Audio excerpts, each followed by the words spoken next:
Eh bien le bonjour à tous, ravi de vous retrouver aujourd'hui pour une nouvelle vidéo bonus sur l'actualité du MotoGP, précisément sur un sujet de cette actualité, l'arrivée donc officiellement de Marc Marquez chez Gresini. Bref voilà, j'espère que dans l'ensemble vous allez très bien, si cette vidéo vous plaît, pensez à lâcher un petit like, allez on blablate pas plus, on est parti. Et oui, la nouvelle est donc toute fraîche, ça a été annoncé ce matin lors de la conférence de presse du circuit de Mandalika. Marc Marquez rejoindra donc bien Gresini pour la saison 2024. Bon, on va tout de suite se le dire, c'est pas une énorme surprise. Dans une précédente vidéo, je vous disais que c'était sûr à 99% que Marquez allait rejoindre Gresini, mais on n'avait toujours pas cette officialisation. Et ben maintenant, ça y est, c'est fait. Bon, on va commencer calmement déjà par les déclarations. Tout d'abord celle du pilote espagnol, il a déclaré donc « Je suis enthousiasmé par ce nouveau défi. Ce n'était pas une décision facile car c'est un grand changement à tout point de vue.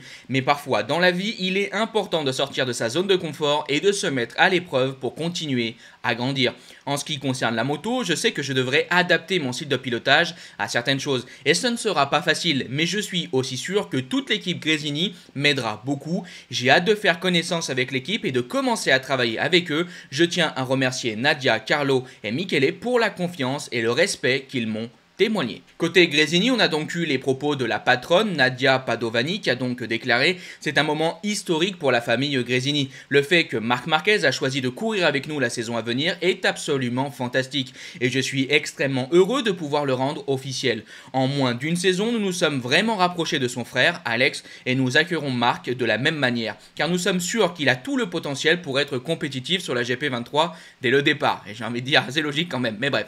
Enfin, je tiens à remercier Fabio Di Giannantonio pour son professionnalisme et nous lui souhaitons le meilleur pour la suite de sa carrière. Et oui, il faut quand même pas aussi oublier Fabio Di Giannantonio, il a fait quand même aussi des belles choses je trouve ces derniers temps sur la Ducati Gresini. Un petit peu trop tard, ça a été quand même dans l'ensemble un parcours un peu compliqué pour Fabio Di Giannantonio en MotoGP, mais la question qu'on peut toujours se poser c'est est-ce qu'il va pouvoir rebondir dans une autre équipe toujours en MotoGP ou est-ce qu'il va aller vers le World Superbike?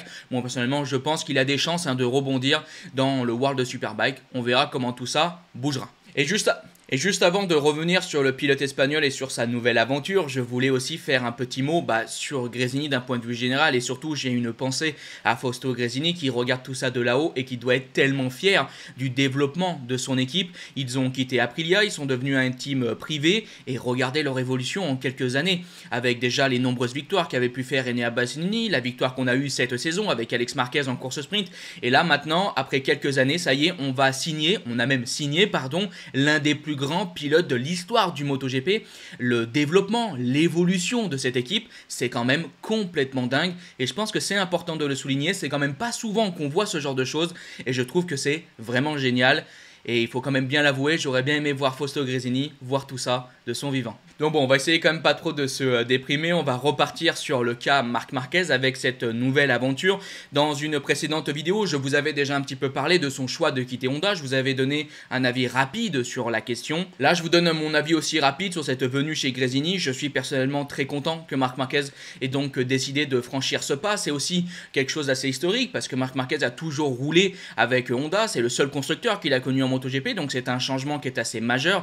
Rappelez-vous, il y a quelques années, on était beaucoup à se poser cette question. Est-ce que Marquez un jour va quitter Honda? Est-ce qu'un jour il va tenter un nouveau pari? Alors c'est vrai que techniquement, il va sur une meilleure moto, mais c'est quand même un nouveau pari parce qu'on a presque l'officialisation que Marc Marquez définitivement part tout seul chez Ducati, personne de chez Honda le suit, comme par exemple Santi Hernandez qu'il a pratiquement toujours connu en MotoGP, donc ça va être quand même une aventure totalement nouvelle, et je le répète, oui Marc Marquez sur le papier va avoir une meilleure moto, mais quand même ça va être une histoire qui va pas mal bouleverser le pilote espagnol, qui a toujours connu une seule chose en MotoGP, et je vous avoue que voilà, j'ai très hâte de voir comment tout ça va se passer. Alors maintenant, pour continuer cette vidéo, on va essayer de répondre à pas mal d'interrogations qu'on peut avoir avec la venue de Marquez chez Gresini. Combien d'années de contrat il a? Est-ce qu'il va avoir l'année prochaine une moto 2024 ou une moto 2023? On va aussi se demander si Marc Marquez va pouvoir participer au test de Valence. Pour certaines questions, on n'a pas encore de réponse, mais pour d'autres, on en a. Alors déjà, son nombre d'années de contrat, ça n'a pas été précisément déclaré, mais normalement, si j'ai bien compris, Marc Marquez aura donc 1 an de contrat. Et c'est aussi apparemment pour ça que Marquez a donc décidé de rejoindre l'équipe Gresini au lieu de Pramac. Alors chez Pramac, on voulait aussi évidemment Franco Morbidelli, mais il y avait une réelle possibilité de voir Marquez rejoindre Pramac et c'est pour ça que ça a mis un petit peu de temps. Mais chez Pramac, on obligeait Marquez à avoir 2 années de contrat et ça, Marquez ne le voulait pas. Il voulait juste avoir une seule saison avec donc Ducati pour l'instant et c'est bien pour ça qu'il a préféré de choisir Gresini plutôt que Pramac. Ça, c'est d'après les rumeurs, rien n'est officiel, mais d'après les rumeurs, c'est ce qui se dit. Alors l'autre question qu'on peut se poser, pourquoi Marc Marquez veut absolument 1 an de contrat chez Ducati? Alors là, il y a plusieurs pistes. Déjà, on peut se poser la question, la Ducati Usine 2025, on sait qu'Enea Bastianini est en difficulté, il y a possiblement des chances qu'il perde sa place à la fin de la saison 2024, peut-être que Marquez veut juste 1 année de contrat dans une équipe pour possiblement avoir une chance de rejoindre l'équipe Usine. Moi personnellement, je pense qu'il y a une autre possibilité et on a vu pas mal de rumeurs là-dessus, c'est que Marc Marquez continue donc de lorgner chez KTM sur la marque autrichienne et il pourrait donc faire 1 année dans l'équipe Ducati Gresini et ensuite en 2025 partir chez KTM. Ça, ce sont les rumeurs les plus concrètes sur le sujet. Maintenant, c'est pareil, chez KTM, pour remplacer qui? On sait que Jack Miller a aussi possiblement des chances de perdre sa place, mais derrière, on a Pedro Acosta, et je pense qu'il y a de grandes chances que ce soit Pedro Acosta qui prenne la place de Jack Miller. Brad Binder, lui, est sécurisé dans l'équipe Usine. Donc, est-ce que Marc Marquez rejoindrait vraiment, encore une fois, entre guillemets, une équipe satellite en rejoignant Gaz? Bon, voilà, je ne sais pas trop. Donc, je ne sais pas ce qu'il faut vraiment analyser sur cette question du nombre d'années de contrat de Marquez. Mais voilà, moi, je vous ai un peu expliqué mon avis rapide et du coup, les rumeurs qu'on pouvait avoir sur le sujet. Bon, autre question assez principale. Est-ce que Marc Marquez, la saison prochaine, va avoir une Ducati 2024 ou une Ducati 2023? Alors, normalement, Marc Marquez, lors de cette prochaine saison, aura bien une Ducati 2023. Il n'aura donc pas la dernière évolution en date.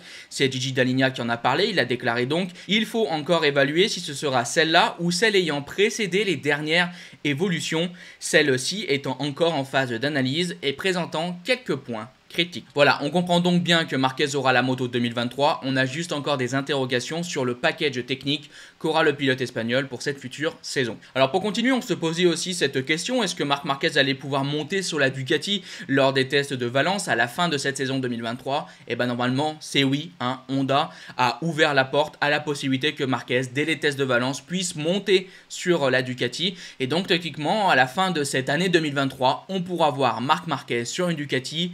Et j'ai hâte de voir ce que ça va donner. Pour terminer, j'avais envie de me poser un petit peu cette question sur les possibles répercussions de l'arrivée de Marquez chez Ducati, parce qu'on a aussi pas mal d'interrogations là-dessus. On avait déjà vu des personnes importantes chez Ducati dire que possiblement l'arrivée de Marquez dans le giron Ducati pourrait mettre entre guillemets le bazar. Et ça, c'est aussi une grosse interrogation que j'ai hâte d'avoir aussi votre avis sur la question.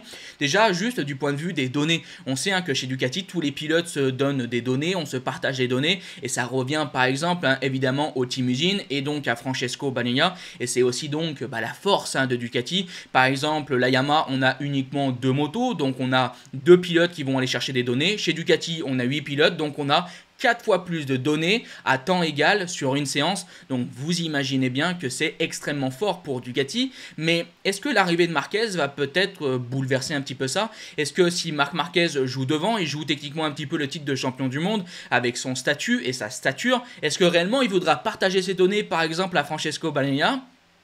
Je sais pas trop. Voilà, il y a des interrogations sur la question. Donc on sait qu'aujourd'hui chez Ducati, tout coule de source. À voir si l'arrivée de Marc Marquez, on va dire, bouleverse un petit peu toute cette histoire. Donc bon, tout ça, je pense qu'on en reparlera la saison prochaine, parce qu'aujourd'hui, c'est très difficile d'imaginer, est-ce que Marc Marquez va être totalement performant, est-ce que Marc Marquez va entre guillemets mettre le bazar, on n'en sait rien, et je pense qu'on a bien assez de temps pour voir venir cette prochaine saison, et surtout voir ce que fera Marquez sur la Ducati Gresini. Donc voilà, pour moi, on est donc arrivé à la fin de cette vidéo, je vous ai donné la news, je vous ai donné les quelques déclarations, et je vous ai aussi donc donné les questions et les réponses que l'on a actuellement. J'espère donc que ça vous a plu. On se donne donc rendez-vous demain pour la vidéo débrief du vendredi du MotoGP sur le circuit de Mandalika. Voilà, si cette vidéo vous a plu, n'hésitez pas à liker, partager, commenter. Je dis bye bye les potes, ciao.